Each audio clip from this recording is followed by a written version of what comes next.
presencia del Señor, hermano, yo lo predicamos por varios domingos, que estuvo representada por esa arca. Después se personificó en la persona de Cristo Jesús.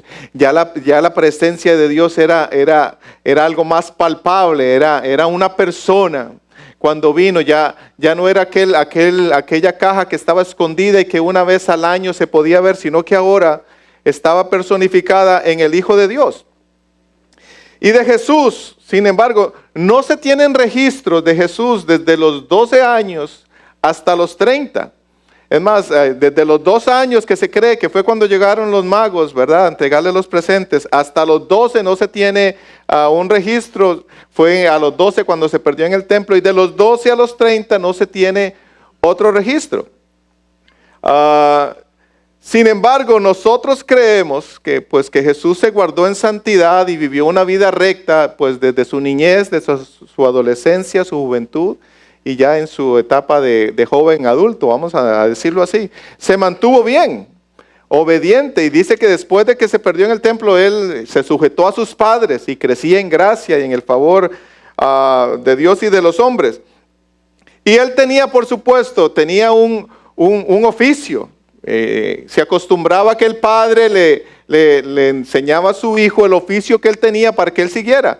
Y pues lo que dice la escritura es que el padre, o sea, José, era carpintero. Bueno, que esa palabra que se tradujo como carpintero se podía haber traducido como albañil, o que trabajaba con otro tipo de cosas, pero bueno, ahí cambiaría toda la historia, ¿verdad? Si decimos que José el albañil, mejor sigamos diciendo que es el carpintero. Marcos 6:3 dice así: ¿no es este el carpintero, hijo de María, hermano de Jacobo, de José, de Judas y de Simón? ¿No están también aquí con nosotros sus hermanas? Y se escandalizaban de él. O sea, a él lo conocían como el carpintero. Ahí está el carpintero. Y aquí se nos dice, ¿verdad?, para aquel que no lo sabía, que tenía hermanos, obviamente, y hermanos de sangre. Ahí dice Jacobo, José, Judas y Simón, y también tenía hermanas. Por eso él era el primogénito de María y de José. O sea, era el primero de muchos otros. Pero él tenía otros hermanos. Hasta los 30 años, Jesús fue un carpintero. Hasta los 30. Él hacía pues sus sillas, sus mesas, sus camas, arreglaba tal vez alguna herramienta de trabajo ahí para la tierra. Pero ese era el oficio que él tenía, era un carpintero. Y no se tienen registros de que hizo algún milagro durante ese tiempo. Hasta los 30 años no se tiene ningún registro de que él hizo un milagro. Pues ahora salen películas, ¿verdad?, de que hizo un pajarito de barro y sopló y el pajarito voló. Pero eso ya es gente que vamos a decir que inventa, ¿verdad? Porque no hay un registro bíblico de que él hizo un milagro antes de los 30. Trabajaba como carpintero y no se le conoció ningún milagro. Vivió una vida santa, eso sí, íntegro en todos sus caminos, tentado en todo pero sin pecado, dice la palabra. Sin embargo, no se registra que hizo una sanidad, que liberó a un endemoniado, o que un demonio lo haya reconocido como el Hijo de Dios. No se registra nada de eso. La vida de Jesús cambió desde el momento en que él fue bautizado. Ahí fue el antes y el después de la vida de Jesús. Cuando él fue bautizado, ahí empezó su ministerio, y ahí empezó a manifestarse como quien él era, como el Hijo del Dios vivo. Jesús fue bautizado, y ya cuando uno se mete un poquito a estudiar en el judaísmo, el concepto de nuevo nacimiento, pues ya ellos lo tenían claro. Cuando una persona, por ejemplo, pasaba la edad adulta, se le decía que había vuelto a nacer. Cuando se casaba, se le decía que había vuelto a nacer. Si se graduaba como rabino, decía que había vuelto a nacer. Si era bautizado, había vuelto a nacer también. Era un cambio de estatus en la vida del judaísmo. Y hubo ese acontecimiento. Ahí cambió el estatus de Jesús, de carpintero a Hijo de Dios. En Marcos 1:10 dice así: y luego, cuando subía del agua, vio abrirse los cielos y al Espíritu como paloma que descendía sobre él. Fue en el momento de su bautismo cuando el Espíritu Santo, dice ahí, se posó sobre él y Juan lo vio en forma de paloma. Fue ese día. Después de ese día, ya no regresó al taller de carpintería. Después de ese día, más bien, dice la palabra que el Espíritu lo llevó al desierto, después de estar lleno del Espíritu Santo, después de estar bautizado, lo llevó al desierto para ser tentado. Después de estar lleno. Y eso lo hemos dicho muchas veces, ¿verdad? Que uno piensa que cuando uno se bautiza o que cuando uno hace algo para el Señor y da un paso más para conocerse y acercarse a Él, uno piensa que todo va a ser color de rosa, pero en el caso de Jesús, cumplió con irse a bautizar, el Espíritu descendió sobre Él y fue el mismo Espíritu el que lo llevó para que lo tentaran. Pero después de regresar triunfante de ese desierto, de esa prueba, empezó a predicar. Fue entonces cuando empezó a predicar las buenas nuevas. Y fue entonces, después de ese día, que Él llamó a algunos para que lo siguieran. Fue después de ese día cuando ya los demonios lo reconocieron. Porque Él llegó a una sinagoga y había un endemoniado. Y fue en ese momento cuando dijo, oh, Jesús, Hijo del Dios Altísimo, ¿qué tienes contra nosotros? Fue en ese momento. Antes no. Jesús obviamente iba a la sinagoga todos los sábados, como todo buen judío. Pero fue hasta después de ese bautismo y después de que el Espíritu Santo se posó sobre Él, cuando ya los demonios empezaron a manifestarse, empezaron a llamarlo el Hijo de Dios. Antes no, fue en el momento de su bautismo, cuando el Espíritu vino sobre Él, que empezó a manifestarse como quien Él era. Y dice Lucas 4:17, hoy hay varios pasajes ahí, Lucas 4:17 dice, y se le dio el libro del profeta Isaías, y habiendo abierto el libro, halló el lugar donde está escrito, el Espíritu del Señor está sobre mí por cuanto me ha ungido para dar buenas nuevas a los pobres. Me ha enviado a sanar a los quebrantados de corazón, a pregonar libertad a los cautivos y vista a los ciegos, a poner en libertad a los oprimidos, a predicar el año agradable del Señor. Dice, el Espíritu del Señor, así empezó, el Espíritu del Señor está sobre mí. Y después de que él leyó, si usted sigue leyendo, dice que los ojos de todos lo seguían a ver qué iba a decir, y él dijo, hoy se ha cumplido esa escritura delante de sus ojos. Antes él no hubiera podido decir eso. Fue en este momento, porque obviamente ya el Espíritu había venido y estaba sobre él, que él dijo, ahora sí, el Espíritu del Señor está sobre mí. ¿Pero para qué? Dice, me ha ungido, o sea, me ha capacitado. ¿Para qué? Porque a veces decimos, Señor, úngeme, Señor, pues lléname de tu Espíritu, Señor, que tu Espíritu repose sobre mí, pero ¿para qué? El Señor no nos va a dar su Espíritu para estar sentados. El Señor no nos va a ungir únicamente para estar sentados recibiendo y recibiendo. Más bien el Señor dijo ahí, está sobre mí por cuanto me ha ungido para dar buenas nuevas a los pobres. Me ha enviado a sanar a los quebrantados de corazón, a pregonar libertad a los cautivos y vista a los ciegos. O sea, cuando Dios con su Espíritu viene y nos capacita, nos unge, es con un propósito de ir a hacer su misión. ¿Cuántos dicen amén? Lo necesitamos y a veces oramos, Señor, dame más de tu Espíritu, dame más de ti. Pero ¿para qué? ¿Para qué lo estamos pidiendo? ¿Para sentir bonito? ¿Para llorar? ¿Para sentir las mariposas? ¿Para sentir algo hermoso? Es más que eso, es más que sentir, es con un propósito, es para dar, para hablar, para libertar, para ir a orar por los enfermos, para ir a orar por los que están oprimidos. Es para eso que el Señor nos unge. Para eso es que el Espíritu Santo capacita a la iglesia. Antes de su bautismo, Él no podía haber dicho eso. Ahora sí, porque el Espíritu estaba sobre Él. El Espíritu sobre Él era el que lo ungía. Vea lo que dice la palabra. El Señor, el Mesías, el Dios encarnado dijo, el Espíritu del Señor está sobre mí, por cuanto ese Espíritu me ha ungido para que yo vaya y haga estas cosas. En su humanidad, Él necesitaba del Espíritu Santo para ir a hacer la obra que se le había encargado. Si Jesús en su humanidad necesitó al Espíritu Santo para hacer esa obra, pues con mucha más razón nosotros, hermano. No podemos ir en nuestras fuerzas. Usted no puede ir con su experiencia, usted no puede ir con su capacidad humana, usted no puede ir únicamente con su buen deseo. Usted y yo necesitamos la unción del Espíritu Santo para hacer su obra. Jesús la necesitó. Oiga, fue Jesús. Jesús no dijo, no, yo soy el Hijo de Dios, yo soy el Mesías y yo puedo hacer y ir a sanar. Dijo, no, el Espíritu de Dios está sobre mí y yo entonces puedo ir a hacer ese tipo de cosas porque el Espíritu de Dios está sobre mí. El Espíritu de Dios, hermanos, lo necesitamos y vamos a estar hablando por algunos domingos sobre esto. Nosotros necesitamos darle lugar al Espíritu Santo en nuestra vida que Él se merece. No podemos irnos únicamente por experiencia o no nos podemos ir únicamente con estrategias, sino necesitamos del Espíritu Santo en nuestra vida. Si Jesús lo necesitó para ir a sanar, ir a pregonar, ir a hablar, nosotros con mucha más razón. Jesús nos enseñó que se puede tener al Espíritu Santo siempre, porque en el Antiguo Testamento el Espíritu del Señor venía sobre un hombre, sobre un profeta, sobre un juez, pero llegaba únicamente y lo ayudaba a cumplir una misión y ya.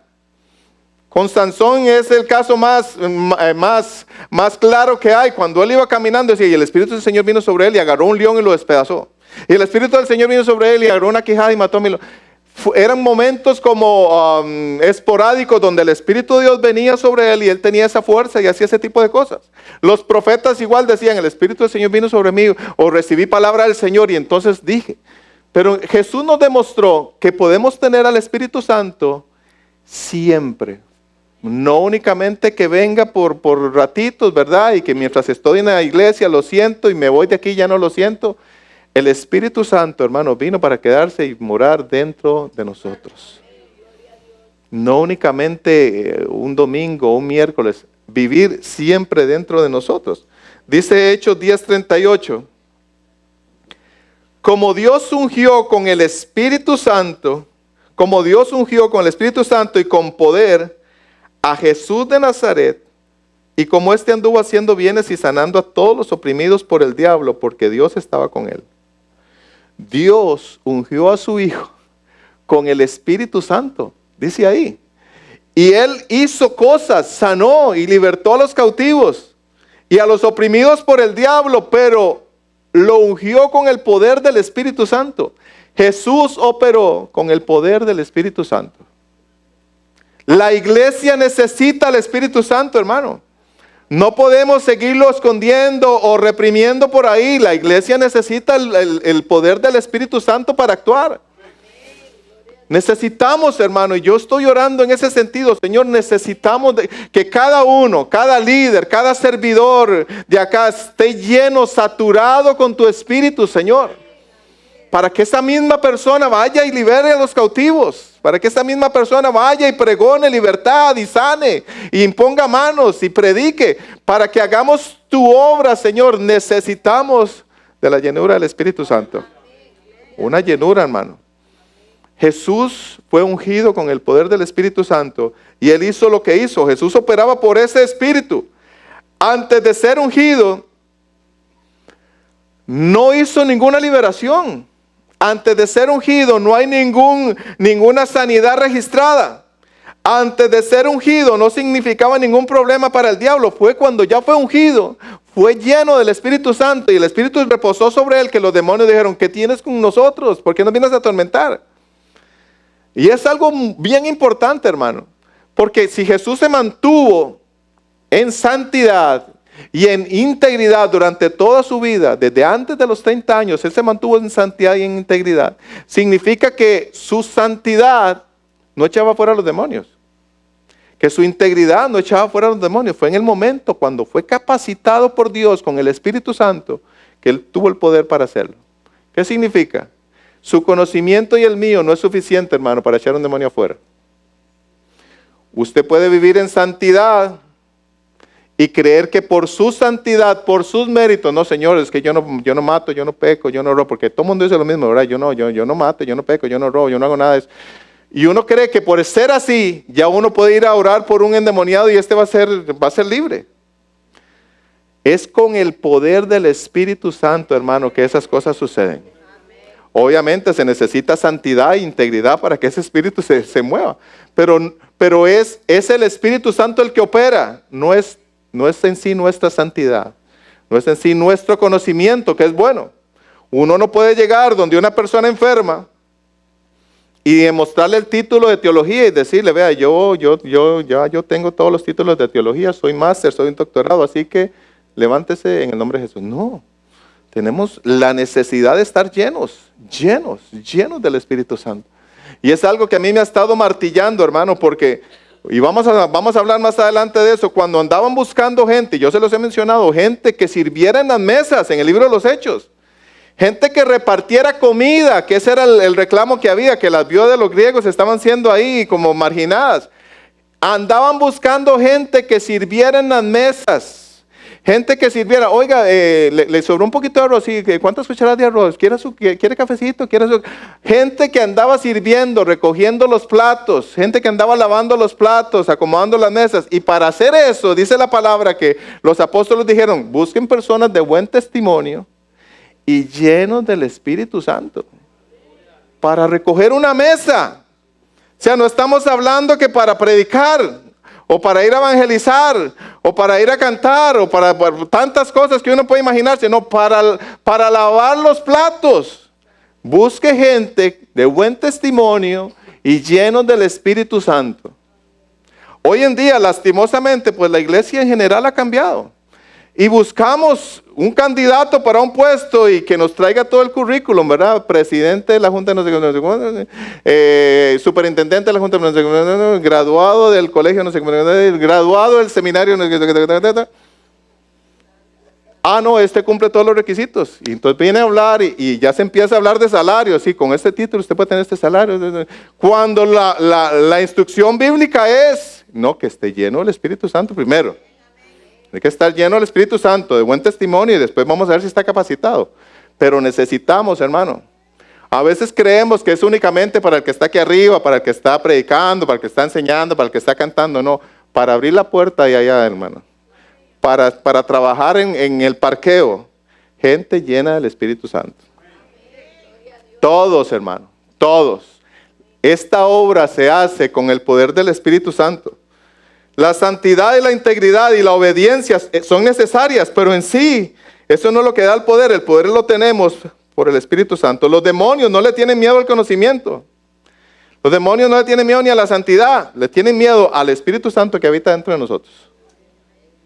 El Espíritu Santo, pues no aparece por primera vez en el Nuevo Testamento. A veces la gente piensa que no, que el Espíritu Santo es de los hechos para acá, no. Desde Génesis 1:2 dice, y el Espíritu de Dios se movía sobre la faz de las aguas.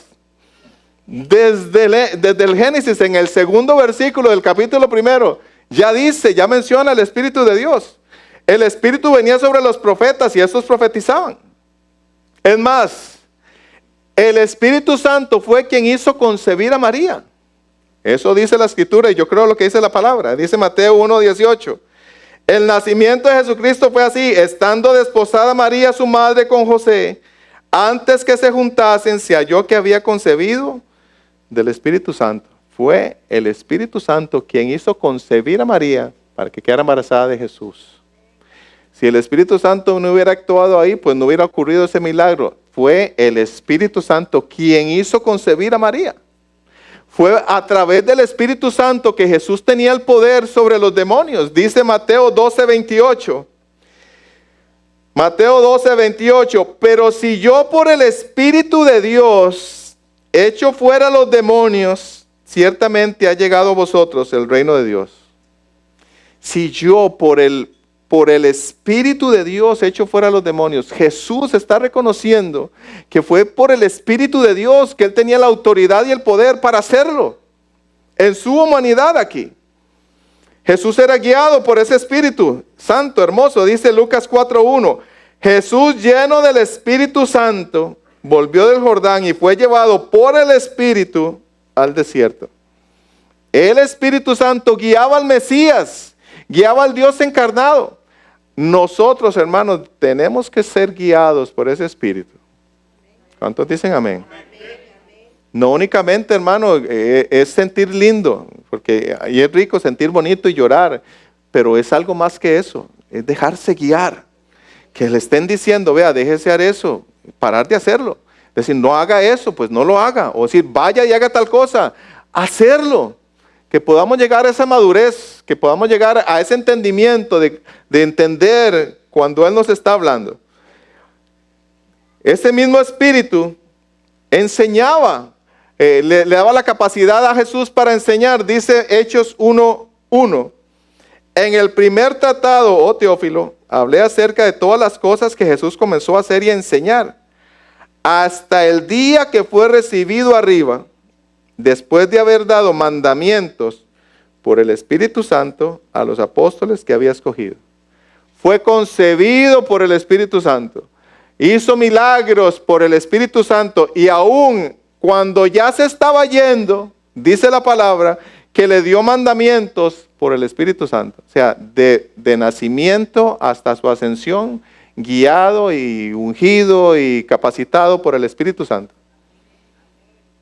Yo sé que tal vez algunos dicen, bueno, yo vine tratando de escuchar otra palabra, ¿verdad? Que me alegrara un poquito el día, pero estamos hablando de un ayudador, de un Dios que no se fue y nos dejó desamparados. Estamos hablando del Espíritu de Dios que hoy está aquí, que habita dentro de usted y que lo ayuda en todas sus necesidades. Y Jesús nos demostró que ese Espíritu que estaba en Él también podía estar en nosotros. Dice Juan 7:38. El que cree en mí, como dice la Escritura, de su interior correrán ríos de agua viva. Esto dijo del Espíritu que habían de recibir los que creyesen en Él, pues aún no había venido el Espíritu Santo, porque Jesús no había sido aún glorificado. O sea, nos está diciendo la palabra que Jesús ya está diciendo, usted va a tener algo, usted va a sentir algo tan hermoso que son como ríos que van a brotar ahí adentro, como ríos de agua viva. Eso va a ser el Espíritu. Pero dice que en ese momento, cuando Él lo dijo, todavía no había venido, porque Él no había sido llevado al cielo.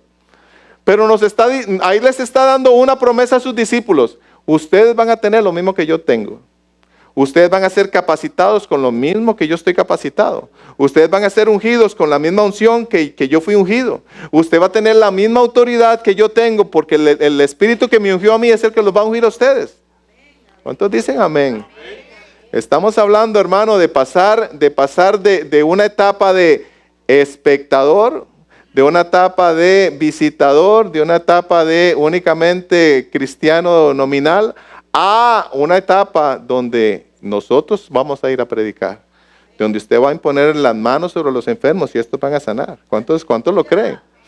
Cuando usted va a orar por una persona que está enchamucada, y ese va a ser libre. Endiablada ahí. Usted va a orar y ahí se le va a manifestar. Ese es el anhelo, hermano, del corazón de un pastor, y yo sé que es el anhelo de Dios, de que cada uno de los que estamos aquí seamos agentes que tenemos ese espíritu, agentes que representan a Dios, agentes que van con ese espíritu dentro, proclamando las buenas nuevas y orando por sanidad y trayendo libertad a los cautivos. Y no que lo hagan únicamente 1, 2, 3, 4. Qué lindo que 100, 200 personas, 250 salgan por las calles, y en su casa, cuando una vecina tiene un problema, usted pueda orar por ella y darle palabra, y decir, Señor, dame sabiduría, dame una palabra para esta mujer, y ese espíritu que está dentro de usted le va a dar esa palabra. Señor, tiene un hijo enfermo, voy a orar por el pastor, pero el pastor no me contesta. ¿Qué será? Es que está trabajando. Pastor, usted puede venir porque es que este muchacho se está muriendo. Bueno, puedo llegar a las 5 de la tarde. No, usted mismo ahí va. Voy a orar por esta persona. Voy a orar por esta persona. Eso no es únicamente para 2, 3 que se suben aquí. Es para cada uno de los que estamos aquí, hermano. Para todos. Para todo el pueblo de Dios. Para todo aquel que en Él cree, dice la palabra. No se puede vivir sin la ayuda del Espíritu Santo. A veces decimos, Señor, es que este caminar es muy duro. Señor, es que aún obedecer la ley es muy difícil. Señor, ¿cómo hago para ser obediente? Pero dice Ezequiel 36:27. Ezequiel 36:27. Y pondré dentro de vosotros mi espíritu, y haré que andéis en mis estatutos y guardéis mis preceptos y los pongáis por obra. Aún en eso nos ayuda el Espíritu, a ser obedientes a Dios. Señor, es que me cuesta, Señor, no mentir, pero ya el Señor le dio su Espíritu. Señor, es que me cuesta, Señor, este carácter. Ya el Señor le dio su espíritu. Ya nos dio su espíritu. Dice, ¿para qué? Para que andemos en sus estatutos y le hagamos caso. Y más adelante vamos a hablar. Lo que pasa es que a veces ese espíritu lo tenemos tan lleno de basura. Y le vamos metiendo tantas cosas, que ya la vocecita no se oye. Lo contristamos, dice la palabra. Pero el Señor nos ha capacitado, el Señor nos dio su espíritu, para que le seamos obedientes. Y fue maravilloso ese ministerio de Jesús. Fue poderoso y fue sobrenatural. Pero Jesús, esa presencia personificada de Dios, no se podía quedar en esta tierra para siempre. Él tenía un plan que cumplir. Cumplió su misión, resucitó y pues ascendió. Esa presencia corporal tenía que irse, pero no nos dejó huérfanos, sino que ahora esa presencia corporal ahora está representada por el Espíritu Santo que llegó para no irse. ¿Cuántos dicen amén? Llegó para no irse, llegó para estar siempre con nosotros. Llegó para estar siempre con nosotros.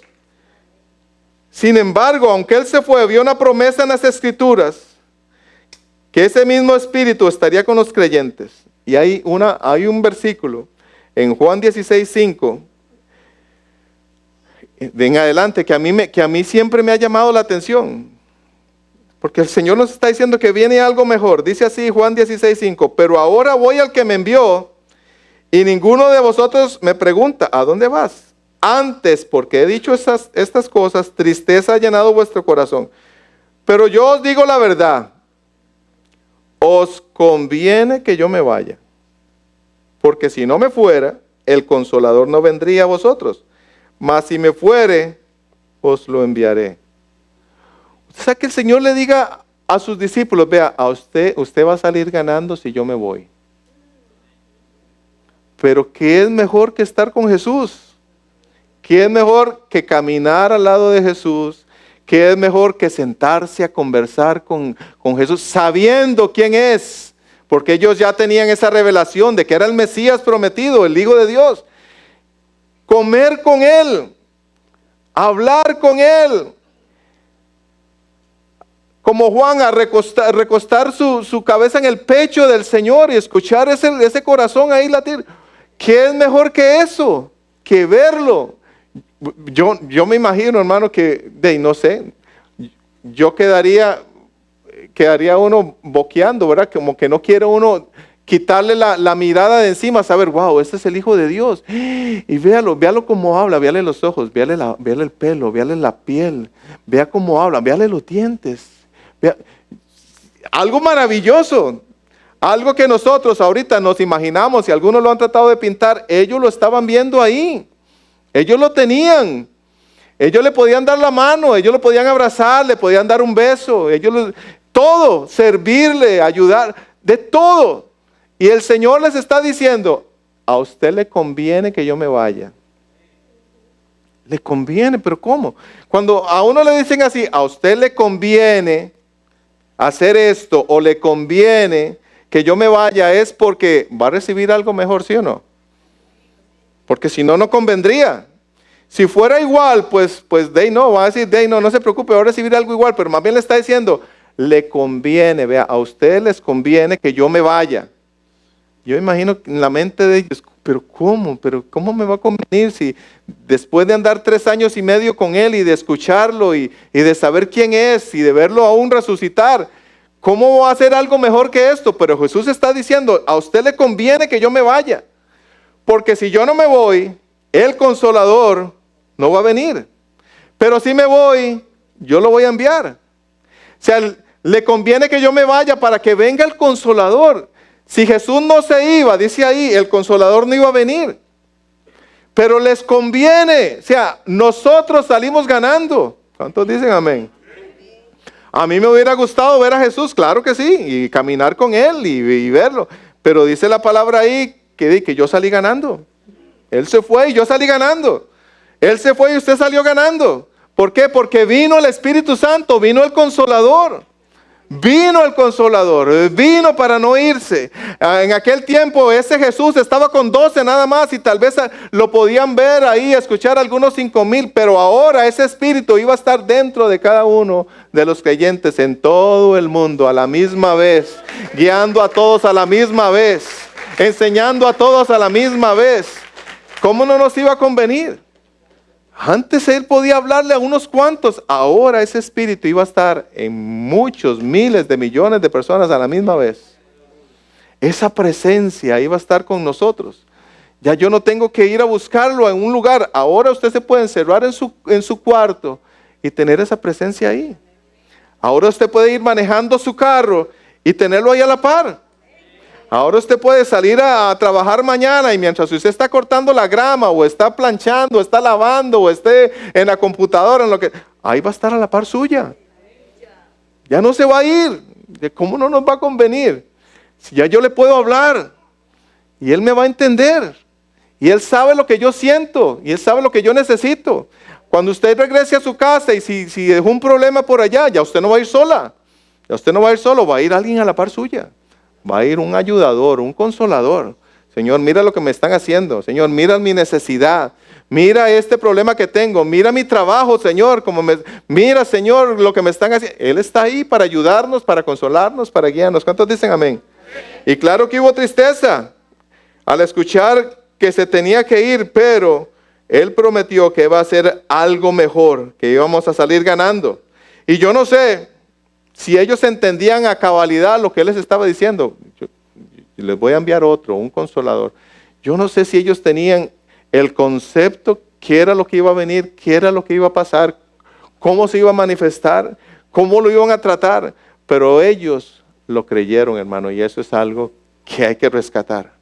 El Señor les dijo, y vamos a hablar el próximo domingo, vean, no se vayan de Jerusalén, quédense aquí hasta que venga la promesa. No les dijo qué tenían que hacer. No les dijo cómo iba a venir. Ahora ya nosotros sabemos que un viento recio llenó la casa y las lenguas de... Ellos no esperaban eso. Ellos únicamente dijeron, Señor, aquí estamos y vamos a esperar lo que tú prometiste. ¿Cómo va a ser? ¿Cómo va a venir? No sé, pero aquí nosotros estamos expectantes. Y el Señor se manifestó así. Yo quiero, hermano, que ese sea el sentir de cada uno de los que estamos aquí. Quitando todo concepto y precepto y cuanta cosa de la teología tal vez tengamos, Señor, no sé cómo, pero yo quiero que toques mi vida. Es que dicen que hay que llorar. No, es que dicen que hay que reírse. No, yo no sé, no, Señor, yo no sé, como tú quieras, pero ven a mi vida. Y tócame, y transfórmame, y lléname. Y si tengo que llorar, voy a llorar. Y si me voy a caer, y si me tengo que reír, voy a reír. Pero como tú quieras. Porque a veces venimos y le decimos al Señor, Señor, toca mi vida, pero tiene que ser de esta manera, Señor. A mí me gusta llorar, así que si tú vas a venir a mi vida, que sea llorando, porque ahí sí, si la gente me ve llorando, va a decir, uy, el Señor la está tocando. Que sea de otra manera, no, tiene que ser de esta manera, Señor. No. Venir ante el Señor, hermano, como vinieron nuestros discípulos, ellos únicamente dijeron, aquí estamos esperando la promesa del Padre. Señor, ven como tú quieras. Ven como tú, ¿cuántos pueden decir así en esta mañana? Señor, ven como tú quieras, de la manera que quieras, como tú quieras, del método que tú quieras, pero ven y llena mi vida, Señor, yo necesito de ti. Ahora ese Espíritu iba a estar con cada creyente. Y dice Romanos 8:11, y si el Espíritu de aquel que levantó de los muertos a Jesús mora en vosotros, el que levantó de los muertos a Cristo Jesús, vivificará también vuestros cuerpos mortales, por su Espíritu que mora en vosotros. Ese mismo Espíritu que levantó a Jesús de la tumba, dice ahí, ahora mora en nosotros. Y si levantó a un muerto, ¿qué no puede hacer con su vida? Si usted se siente hoy deprimido, si usted se siente triste, sin fuerzas, ¿no le podrá dar esas fuerzas? Claro que sí. Si usted se siente mal, ¿cómo no le va a ayudar? Si usted se siente enfermo, ¿cómo no lo va a sanar si Él está ahí adentro? Ese mismo Espíritu que levantó a Jesús de entre los muertos, dice ahí, ahora vive dentro de mí. El mismo Espíritu que capacitó a Jesús para hacer milagros, para caminar sobre el agua, para orar por un leproso y que fuese sano, para sanar a un cojo, a un sordo, a un mudo, levantar a un muerto, ahora habita dentro de nosotros. ¿Cuántos lo creen, hermano? ¿Cuánto? Vamos a ponernos de pie en esta mañana. Si usted lo cree, hermano. Hoy, hermano, el llamado para la iglesia es este. Busque ser lleno del Espíritu Santo. Y vamos a hablar de las instrucciones que nos da la palabra. Pero conéctese con Dios. Háblele a Dios. Ore. Mantenga alabanza en su casa y dígale: Señor, yo necesito ser lleno de tu presencia. Como tú quieras, Señor. Eso sí, dígale así. Ese es mi consejo, porque eso es lo que yo hago, Señor. Como tú quieras, Señor. Como tú quieras llenarme, como tú quieras hacerlo. Aquí estoy yo nada más esperando esa promesa del Padre. Usted no está solo, hermano. Ahí levante sus manos al cielo. Donde usted está, levante sus manos al cielo. Porque ese espíritu del que estamos hablando está aquí en esta mañana. Y no se dice por decirlo nada más. Es una realidad. Es una realidad. Donde estamos reunidos en su nombre, aquí está el Espíritu de Dios.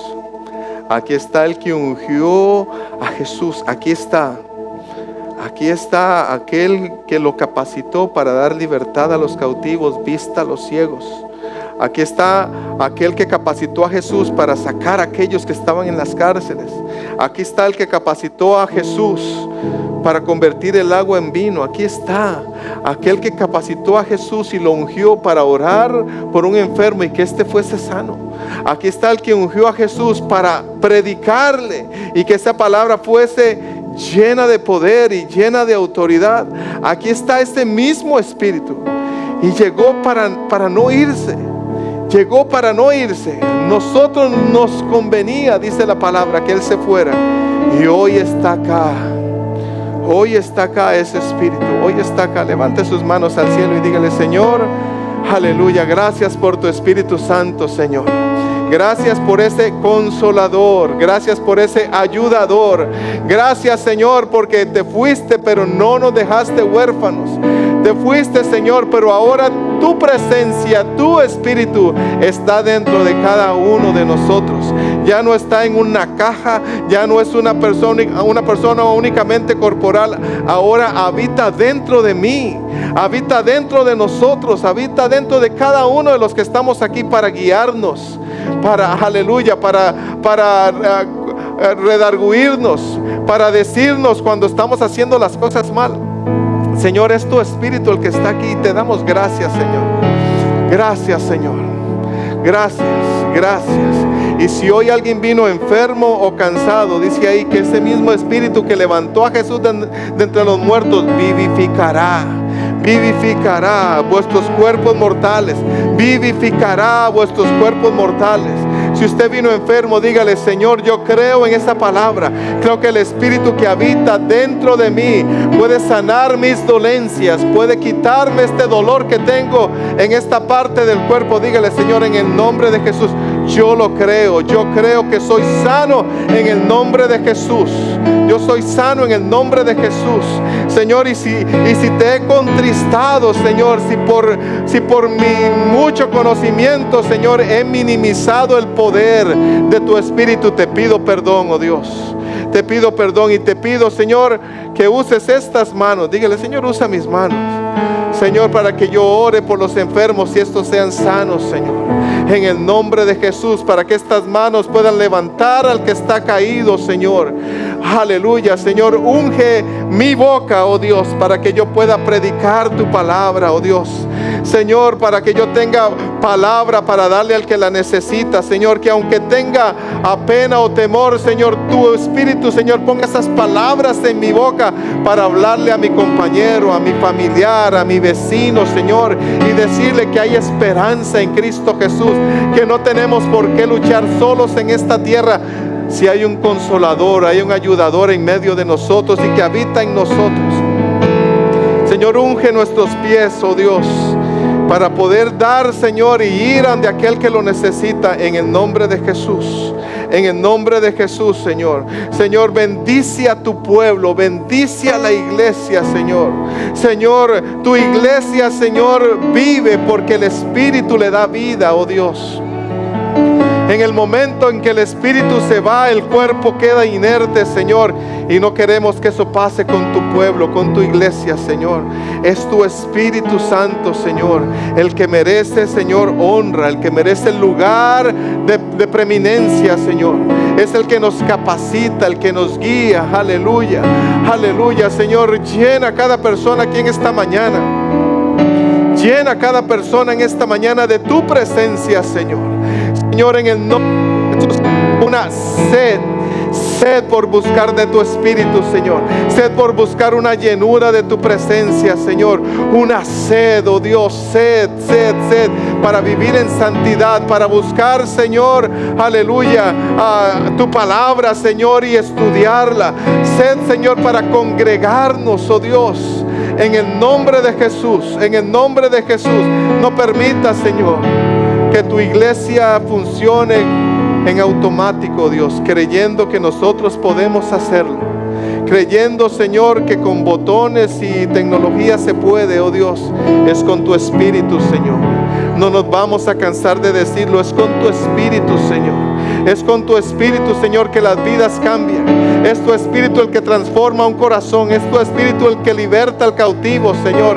En el nombre de Jesús, en el nombre de Jesús, Señor, oramos para que cada hogar, Señor, sea un altar, Señor, donde tu Espíritu encuentre morada, oh Dios. Para que en cada matrimonio, Señor, tu Espíritu encuentre, Señor, un altar preparado para Él. En el nombre de Jesús, en el nombre de Jesús, creemos en ti, Señor. Creemos, Señor, que ese Espíritu habita dentro de nosotros. Que podamos vivir, Señor, en santidad, cuidando, Señor, esta presencia que habita aquí, oh Dios. En el nombre poderoso de Jesús. Si usted nunca ha abierto su corazón a Jesús, dígale: Padre, te pido perdón por mis pecados. Te pido perdón, Señor. He vivido como yo he querido y me ha ido mal. Te pido perdón, oh Dios. Hoy te recibo como mi único Señor y Salvador. En el nombre de Jesús. Amén, amén, amén, amén, amén. Gloria a Dios. Pueblo de Dios, que el Señor te bendiga y te guarde. Que el Señor haga resplandecer su rostro sobre ti y tenga de ti misericordia. Que el Señor alce a ti su rostro y ponga en ti paz. Paz en el nombre de Jesús. Estamos despedidos. Nos vemos el miércoles. Salude a la persona que tiene a la par. Gloria a Dios.